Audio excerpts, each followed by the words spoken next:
Tyler Perry's Acrimony is now in theaters and stars Sarah J.P. Henson, who was in Proud Mary, The Karate Kid, person of interest, the TV show. She's a good actress. I'm a fan of hers. And this film, based on the trailer, it's following a woman who is married to the love of her life, but she starts suspecting that maybe her husband is in fact having an affair, because if he's not getting it from her, he must be getting it from somewhere. And that's when stuff goes down. And this film wants to be so hard a Fatal Attraction-esque movie. And Tyler Perry, he was starring in Gone Girl. Which Gone Girl, for those of you that don't know, that was a game changer for me. I mean, up until that point, movies for me, it was black and white, you know. And then I realized after watching that movie, there's a lot of gray areas in life, and that movie changed my mind forever with films and TV shows. I loved it. And with Tyler Perry being in the film, I was like, sweet. Because Acrimony, I was like, this could be his take on an Oscar bait film. And based on the first shot, I was like, okay, I must be right, because this is a long take to open up a film. Cool.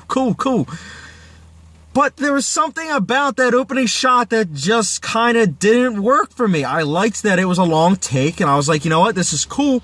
But the problem was the dialogue and just everything about the scene didn't work. The acting also by Sarah J.P. Henson was just kind of like, oh my goodness, whoa, hold the overacting meter. Whoa, this is the overacting meter, you're over here. And that's just the start of the film, guys. That's just the start of the film. This film frustrated me to no end, because you watch the trailer and you're like, all right, there's going to be some more ambiguity. Wrong. This film is very one-sided, misogynistic, and quite frankly, very sexist. You know, there are literally scenes where the narration by Sarah J.P. Henson is stating, oh, you know what, now finally he's able to pay for all my stuff the way, like, it should be, and I'm like, what are you talking about? This is the 21st century, like, equal rights. You can both pay for each other. Like, you know, you can pay for his dinner one night, and then he pays for your meal another night. Like, come on, equal rights here. Am I going crazy now?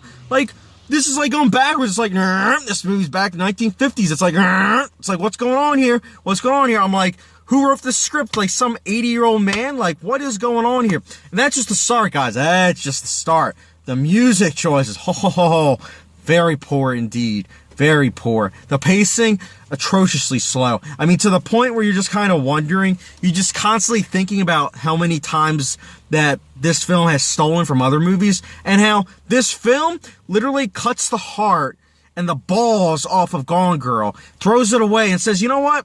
Let's focus on the psychopath. You know, Sarah J.P. Henson's character. Let's just focus on her. Let's not focus on both sides, so that maybe this film doesn't just have black and white compass. Let's have it a gray compass. But no. This film doesn't even have that, guys. Just straight up black and white compass that has no direction at all. It's like a compass going, not even like, it's like awful direction. I was astounded, guys. I will not lie. After seeing 50 Shades Freed, not only did I thought I was freed from that franchise, but I thought it was going to be the worst film all year. And here we are, Tyler Perry's Acrimony. And I have to say, this film was worse, because guess what? With 50 Shades Freed, at least I had Dakota Johnson to look at. Not the best in the world, but much better than watching, like, a long take in a film that shouldn't have a long take to begin with, because this film was so frustrating. Let's not even get into the story development. So many red herrings that if you put red herrings in the sea, you would have fishermen being overstocked with fish for 50 years.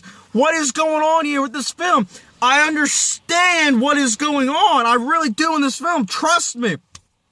But you come to a point in time where you're like, you know what? When you have a scene where a woman pays $1.2 million for her man, and then he gives her $10 million, and she's like, well, he owes me more. Like, you know, it's like, what are you talking about? He just paid you $8.7 million, almost 10 times the amount that, like, you gave him, like, and you're still moaning and complaining about that?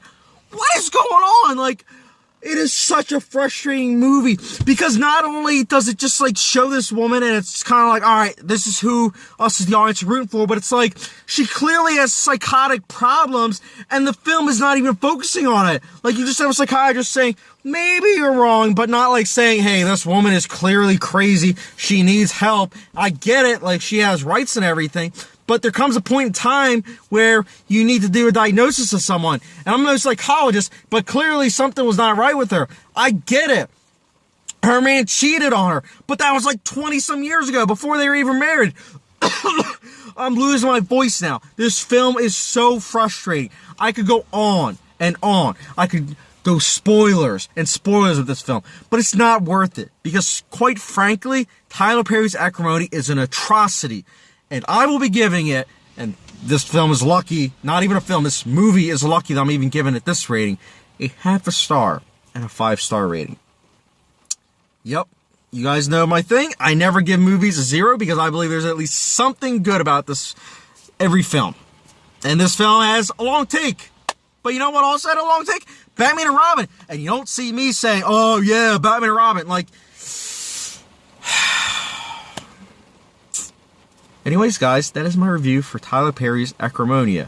If you like this review, don't forget the subscribe button and notification bell. And if you liked Tyler Perry's Acrimony, that's completely fine. That's completely fine. I can't say I understand, but I would like to hear your thoughts on if you liked it. If you didn't like it and you share my view, that's also great. Comment section down below. And guys, as always, thank you for your support and keep you guys posted.